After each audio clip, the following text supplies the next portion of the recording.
Yo, salut, c'est Light. Désolé de l'absence sur cette chaîne. Je suis vraiment désolé, les films, j'ai pas trop pu regarder trop en ce moment.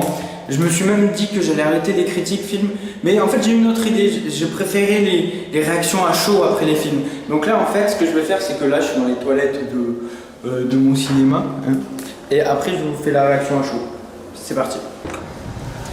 Et là, je sors juste de Suicide Squad.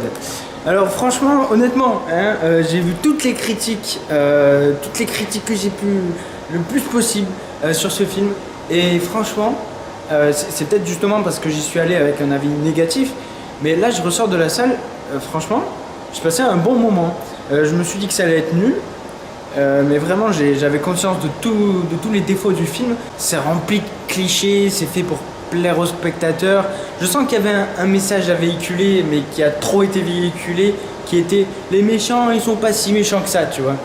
Donc franchement, j'y suis allé sans me prendre la tête, et moi j'ai passé un bon moment. Alors que pourtant, je suis très difficile hein, sur les films.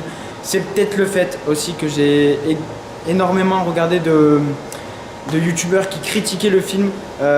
Donc du coup, j'ai retrouvé toutes les critiques que j'aurais pu me faire si j'avais pas écouté toutes ces critiques. Mais là, du coup, franchement, s'il y a un mot que je devrais décrire ce film, c'était fun. Il était pas très bien, tu vois, ça décrit pas très bien l'univers d'ici, etc. Pas du tout, au contraire. Ouais, comme dit mes collègues youtubeurs, je crois que d'ici en ce moment souffre d'un manque comment on appelle ça, il se cherche quoi, c'est ça que je veux dire. Si j'ai le temps de déballer plus chez moi, je vais le faire chez moi, parce que là il faut que je cogite un petit peu, j'ai énormément de choses à réfléchir sur ce que je pourrais vous dire sur le film. Ça y est, je viens de rentrer chez moi. J'étais en train de me dire là sur le chemin, c'est bizarre quand même, comment ils font pour faire des films de super-héros avec des super-héros aussi sombres, et un film avec des super méchants, soi-disant super méchant, hein, parce que on va en reparler, aussi fun et aussi joyeux. C'est bizarre, mais je ressors avec plus de fun et plus de plaisir, de genre, ah, j'ai passé un bon moment avec Suicide Squad qu'avec Batman vs Superman. Pourquoi ça me fait ça? Ce film, c'est un film Will Smith, c'est même pas un film DC Comics. Will Smith était très mis en avant, son histoire avec sa fille et tout était très mise en avant comparé aux autres personnages. Pour moi, c'était vraiment le film de Harley Quinn et Deadshot, c'est-à-dire du coup Will Smith. Pour moi, c'était vraiment les deux acteurs majeurs. Le Joker, mais il a fait une apparition, mais il apparaît 2-3 fois, salut, je vais sauver ma princesse, salut, je vais sauver ma princesse. Toujours dans ce délire du mec qui veut sauver sa princesse et la princesse qui attend son prince et tout. Bon, c'est n'importe quoi. Honnêtement, selon la vraie histoire, c'est pas ça. Normalement, ça devrait pas être comme ça. Mais si tu te prends pas la tête, tu prends plaisir à cette romance.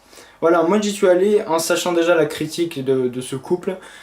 Qui n'était pas du tout le vrai couple Harley Quinn Joker. Normalement le Joker en a rien à foutre de Harley Quinn.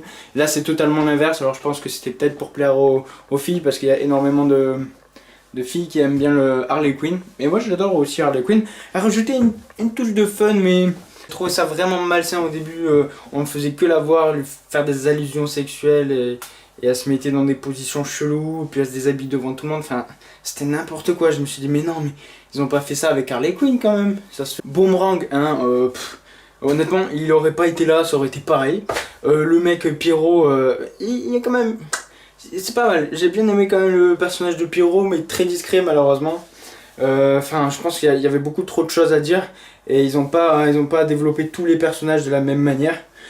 Mais dans l'ensemble, ça reste un bon film, vraiment un bon film de divertissement. Ça aurait été une petite série, je l'aurais regardé en mettant un gros pouce vers le haut, mais je pense que c'est le fait que ça vienne de DC et qu'il y avait énormément de pression par rapport à tous ces personnages emblématiques qui est Harley Quinn, le Joker, Deadshot.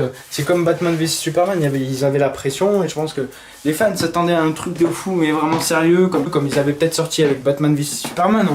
On pensait que ils allaient prendre ce chemin artistique sombre. Et ben non, finalement, donc moi personnellement, j'y suis allé avec énormément de critiques parce que je savais pas quoi regarder tout simplement. Et j'ai bien kiffé, franchement j'ai bien kiffé. Il y avait certaines scènes qui étaient juste trop stylé, trop badass. Mais tu sens, en fait, les méchants, ils sont pas méchants, c'est ça qui me gêne en fait. C'est que je me dis presque en fait qu'être méchant c'est normal, tu vois. C'est un petit côté malsain en regardant ce film. Ouais, je ressors de la salle avec un petit côté. Vas-y, je vais devenir un méchant, tu vois, ça a l'air cool. Mais en vrai, c'est pas ça qu'il faut se dire en sortant du film. C'est pas ça. Si vous l'avez pas vu à cause des youtubeurs, je vous conseille d'aller le voir. Voilà, tout simplement, c'était l'avis que je voulais me faire en fait. Je me suis dit, c'est pas les critiques qui doivent faire si je vais voir le film ou pas. C'était une critique à chaud comme ça. Dites-moi si vous avez aimé, parce que je sais pas si vous vous souvenez, mes anciennes vidéos, elles sont faites sur fond vert, etc. Et j'ai pas trop le temps en ce moment, honnêtement, de faire des vidéos analyses écrites, travaillées. Et je vous rappelle encore que mes vidéos sont avec spoil. C'est-à-dire que j'essaie de pas trop spoiler, mais je raconte l'histoire. Excusez-moi, la caméra a fait que tomber. Je sais que cette vidéo, je la fais super tard comparé à tous les autres youtubeurs, mais il me fallait du recul par rapport à ce film parce que j'en avais tellement bouffé des critiques, mais tellement bouffé que j'avais même plus envie d'aller le voir le film. Et c'est ça qui est con, il faut pas écouter les autres à dire bah ce film il est pas bien, même si tous les autres youtubeurs disent qu'il est pas bien le film, ça veut pas dire qu'il mérite pas d'être vu. Au contraire, pour moi, déjà en tant que fan, il faut le voir, même si c'est un échec, il faut le voir. Dragon Ball Evolution, il fallait que je le voie, tu vois, pour voir que c'était un échec, pour me rendre compte par moi-même que c'était de la merde, tu vois. Et là, c'était pareil, et au final, j'ai pas été si déçu que ça. Parce que je pensais que ça allait être de la merde, peut-être, ça oui. Mais bon, c'est vrai que c'était très cliché, très coloré, la colorimétrie, elle a été faite pour plaire aux spectateurs et pas aux fans de Marvel, enfin d'ici, excusez-moi. En tout cas, merci d'avoir tenu jusqu'au bout. C'était Light, ciao, yo, bing.